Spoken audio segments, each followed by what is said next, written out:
I recently took my Aston Martin on a road trip, 1,487 miles from Philadelphia to Charleston, South Carolina and back.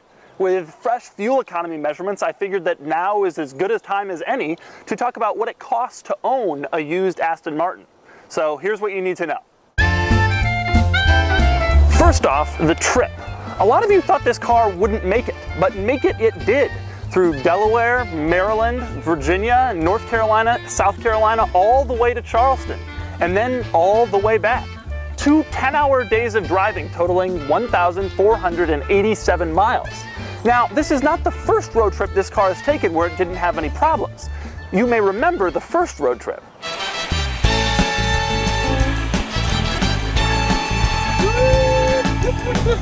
So, is this thing reliable? Well, we'll get to that. But first, we're going to talk about fuel economy. On this trip, the Aston Martin covered 1,347 miles of highway driving, and it burned through 66.724 gallons of gas, for a total fuel economy of 20.19 miles per gallon.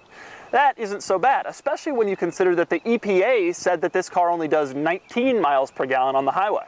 Now, in the city, this thing doesn't do quite so well.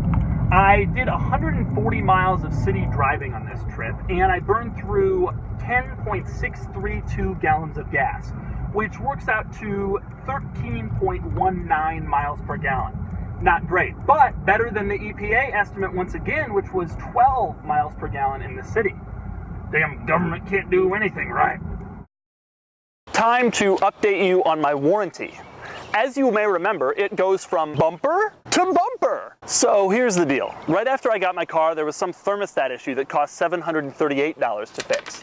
Not long after that, the engine's timing got out of sync, and that repair cost the warranty $4,409. A few weeks ago, they fixed my doors for me because they wouldn't stay up, and that cost $351. In other words, the warranty that I shelled out $3,800 for when I bought the car has already paid out $5,498 in claims in the first 5 months and 5,200 miles of ownership.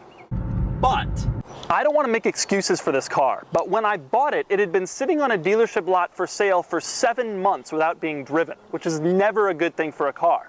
And every single problem I experienced came in the first month of ownership. Since then, it has been rock solid. So I, like you, am especially interested to find out what happens in the next 6 months of ownership.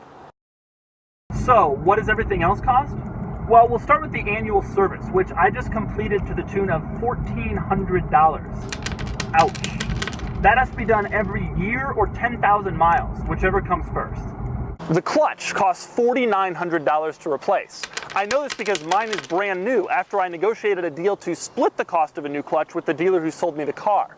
Now, that might sound like a lot of money, but it's not completely out of the realm for a car like this. I had a Porsche 911 Turbo a few years ago, and a clutch replacement on that cost over $5,000. Rear brakes cost the previous owner about $900, and I suspect it'll cost me about $1,200 to do the front brakes when it comes time in a couple of months. Insurance, surprisingly, isn't any more expensive than a normal car. Now, I live in the city of Philadelphia where rates are astronomical, so I'm not going to throw out a number because it'll seem really high. But for comparison's sake, it doesn't cost me any more to insure my Aston Martin than my 10-year-old Range Rover. Tires. I had a puncture in one of my front tires earlier this year, and replacing it cost me about $300. I'm glad it wasn't in one of the back tires, which would have cost about $400. My costs? Well, I've already shelled out $1,400 for one annual service this year, and then there was my half of the clutch, which was $2,500. Brings us up to $3,900. I think I'm going to have to do one more annual service this year, plus I'm probably going to have to replace the front brakes at some point, which means it'll probably cost me about $6,500 to drive this car 20,000 miles. And that doesn't include all of the warranty costs, or the depreciation, or the insurance, or the fuel. In other words, just because you can afford to buy a $48,000 used Aston Martin doesn't mean you can afford to own one.